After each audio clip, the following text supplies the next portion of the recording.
I am 6'3", and that means I can do a lot of really cool things like reach the top shelf, blah, blah, blah, all that cool stuff. But sometimes I hit my head, like I can't stand up in an airplane, and like, you know, there's some bad things. So there's good things and bad things about every single height. And we're about to find out with this video, the unfair advantages of your height. Let's go. These are the unfair advantages of your height. But instead of just listing them, I actually ranked all of them and even declared one the king of all heights. I think it's right behind that door. I think my height's pretty good. But in order to get to it, I have to go through all of the heights. So we're starting at the absolute bottom. The worst height. Probably like 3'5". 7 foot to 8 foot 11. Okay. Only a couple thousand people alive are above 7. Okay, if you're like above 7 feet, like 8 feet tall, those people, like, their hearts can't keep up with their body and they end up dying really young. So that would be the worst. Like, if you're really short, you're fine. You're gonna live a long life. Like, it's not that bad. But yeah, let's see what he has to say about it. Feet. And only about 20 in the history of the world have ever scraped 8 foot and taller. Biomechanically, they have incredible reach. And they have the longest stride of any of the other heights. Massive lungs and a large heart.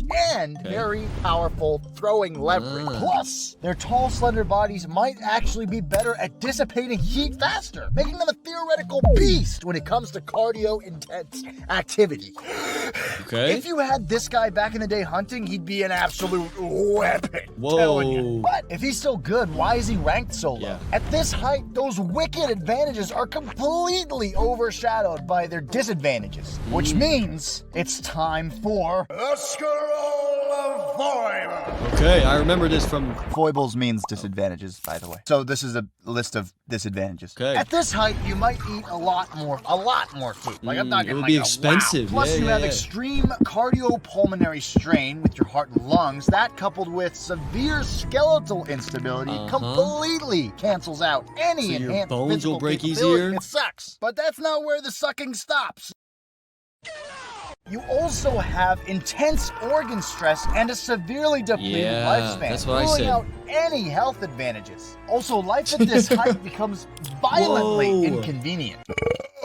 Overall, I'd give this height a solid 2 out of 10. 2 out of 10. Now, obviously, none of you are 8 foot tall, and if you say you're 8 foot tall in the comments, you're lying. Shut up. Don't even say it. I can already see the comments actually. Hey, actually, I'm 7'4". No, you're not, bro. Let me know for real though how tall you are, and let's see if he places you on this list. And I'm gonna call this guy the colossus of the height kingdom. Oh yeah. Next, height. Held by around 0.0001% of the adult population of the world, 2 foot to 3 foot 11 tall. Due to their small bodies, these guys require the least amount of food of any of the other heights, making them probably the most sustainable height for a human being. Theoretically, they also have a lower risk of cancer. Basically, because their bodies have fewer cells, there's fewer chances for those cells to unexpectedly mutate, and thus less chance of cancer. And you're going to see relatively high bone densities, compact builds that yield excellent strength-to-weight ratio, and a phenomenal balance. Unfortunately, heights like these are almost exclusively caused by severe dwarfism, which limits their physical capabilities, resulting in a big, fat pile of foibles. Wow. A scroll of foibles.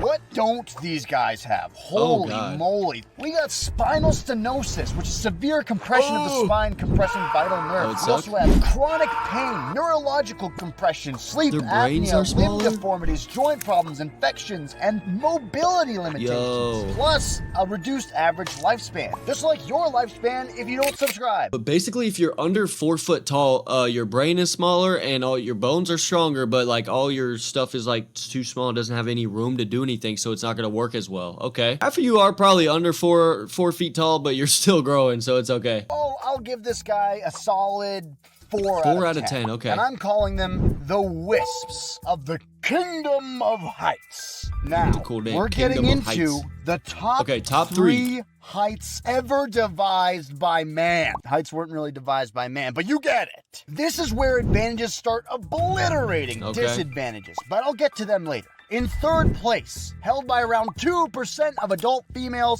and 0.1% of adult males. 4 foot, to 4 foot 11. Not only do they have lower risk of cancers similar to their shorter stature brethren, lower caloric intake, superior balance, and a crazy strength to weight ratio. But at this height, we see much faster limb movement. My mom is 4 foot 11. Because of their shorter limbs, they can complete movements much faster than longer ones. This allows them to have more steps per minute or even strikes per minute depending on what sport they're in. Plus, they have superior rotational potential. What does that mean? I don't know, but I looked it up. A smaller body with shorter limbs has a smaller window of inertia. This allows for these guys to spin in the air much faster than their taller counterparts. All of those advantages make them fantastic for activities such as gymnastics, diving, figure skating, Olympic, weightlift, martial arts, and acrobatics, making them absolute athletic beasts. But these guys have some interesting drawbacks, and I'll explain all of those. Number 1, making them phenomenal in the cold. Okay, here we go. Number 1, higher blood pressure. This could be absolutely catastrophic, and most people completely forget to get this checked out. No one likes getting on the phone to book an appointment or finding a decent doctor in it. Number 2, smaller lungs, which might be problematic for endurance. Makes Just sense. like how my endurance is tested whenever I call the doctor. It's hours on the phone and they're like, oh, well, we have an opening next month. Number 3, shorter people also have a high likelihood of developing high cholesterol. This is where ZocDoc would be extremely helpful. They completely bypass the frustration of making appointments or finding a new doctor. Disadvantage number 4. Four-footers suffer from a chronic condition colloquially known as a small pelvis, which can lead to birthing complications. Woo! Yeah! All in all, though, these guys are absolute monsters. Wait, my mom is under 5 foot, so that means that there was a higher chance for me to have problems when I was born. Oh, okay. I give it an 8 out of 10. And it's only 3rd place. Can you imagine that? Imagine what the last 2 are. I think I'll dub this guy the Rogue of the Kingdom of Heights. I'm honestly flabbergasted that I found anything better, but we got more. And it's actually very likely you yourself have this height. At the number 2 spot, held by 75% of adult men and 95% of adult women. Introducing 5 foot to 5 foot 11. These guys are straight up all-stars of heights. They have 0 outright disadvantages. None. Nada. Zip, jibba jabba. You know what I mean? And they're the most versatile, by which I mean they perform well in the cold, they perform great in the heat, they have great strength. Literally the strongest people that ever walked the earth were this tall. They have great endurance, they're fast. It's the choice that evolution made for humans to be today. And it's for good reason. While it is common, it is arguably the greatest height in the entire video. This is a 9 out of 10 height. And I think I'll dub the 9 out of 10. So of the Kingdom of my Heights. height is coming up next. He hasn't said it yet. With 0 drawbacks, so it's literally fantastic. Now, the moment you've all been waiting for. The final height of the entire video. The single best height to be in the entire world. Many of you have already guessed it. Held by around 2% of the world population. 6 foot to 6 foot 11. But why is it at the top? I've actively tried looking further into the subject of height. I wanted shorter people to be better, honestly. The 6 foot hype is too much. Everyone says, oh, 6 foot is better. 6 foot is better. 6 foot is number 1. I wanted to shift the paradigm. I want to be cool and hip.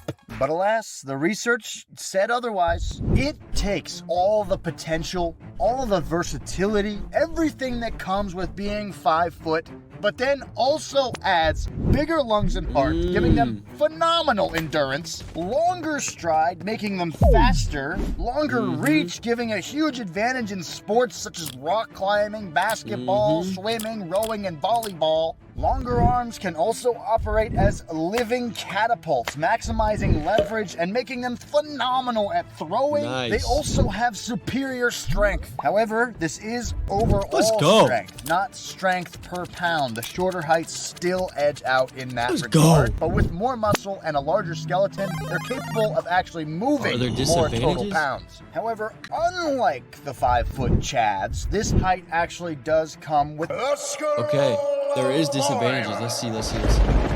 They they have a higher risk of cancer, higher AFib risk, more joint wear, and a higher risk of dangerous blood clotting. But really, they're only marginally more at risk versus their 5-foot counterpart, making this height the Let's go! I don't know what any of that means, but I'm the king. Let's go!